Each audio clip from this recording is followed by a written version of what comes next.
As you know, the Prime Minister of Canada has shut down the bank accounts of those truckers who were involved in that convoy. Now the Ottawa police chief, the police chief of the capital of Canada, rather than, quote, take the reins, close quote, after Trudeau demanded, he's resigned.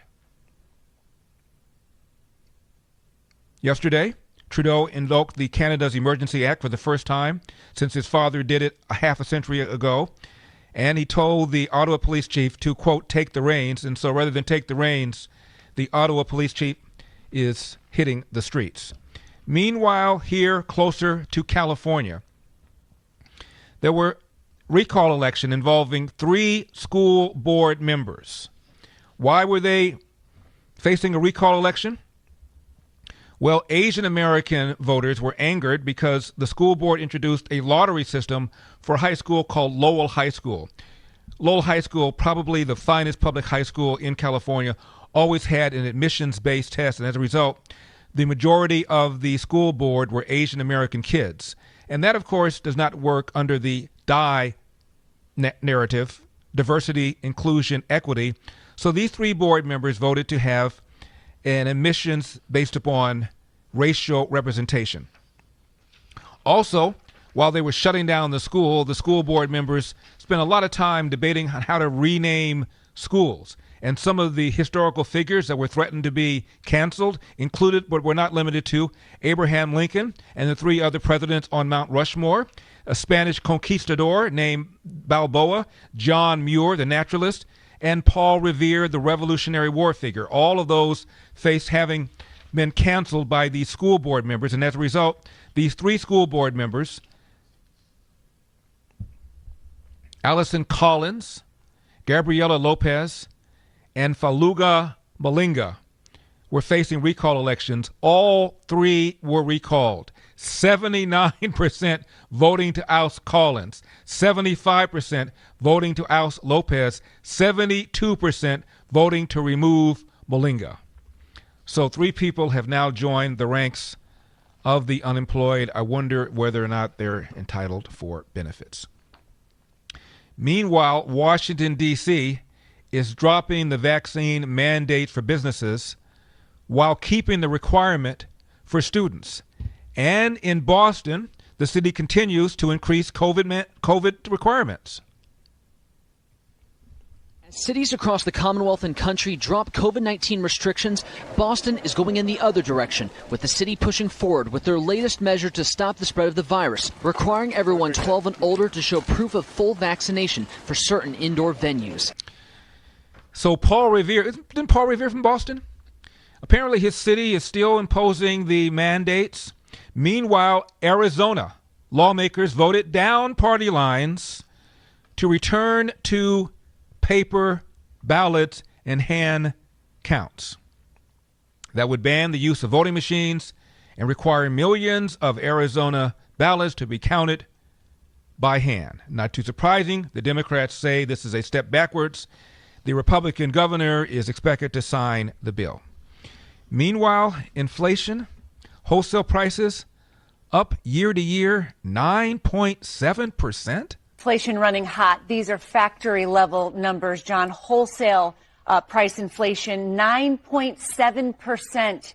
The inflation rate, the 12-month inflation rate, that is a really hot number. It matches a record high. They've only been taking these numbers since about 2010, but it shows you that factories are passing on some big costs to businesses who, of course, are passing them on to you. Month over month, a 1% increase. I've been covering these numbers a long time, John. It is so rare to see a 1 month move of 1%. These are numbers that are usually measured in tiny little increments, 1 or 0.2%.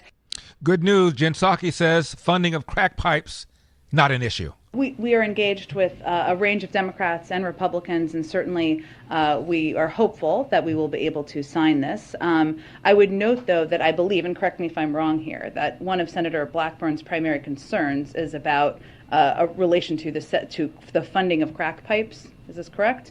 Which is not an issue. So what do you mean it's not an issue? You mean you are funding them, or you're not funding them, or you're not using cocaine to fund the... This is an issue. That what is happening here is that's potential to hold up funding the government and important programs around an issue that is not an issue, because we've been very clear that we are not providing funding for crack pipes. Now, Joe Biden was telling a story about picking up a dead dog, and, well, I'll let the president tell the story. I had a call one night. A woman said to me, obviously not of the same persuasion as I was politically, called me and said, "There's a dead dog on my lawn." And I said, "Yes, ma'am." I said, "Have you called the county?" He said, "Yes, they're not here." And I said, "Well, I'll get him in the morning." She said, "I want it removed now. I pay your salary." So I went over.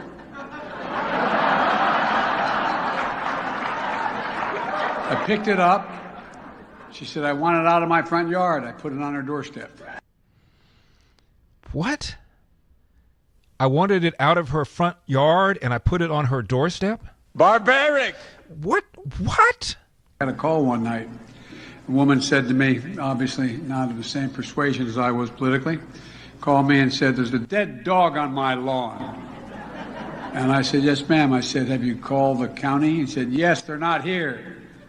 And I said, "Well, I'll get him in the morning." She said, "I want it removed now. I pay your salary." So I went over.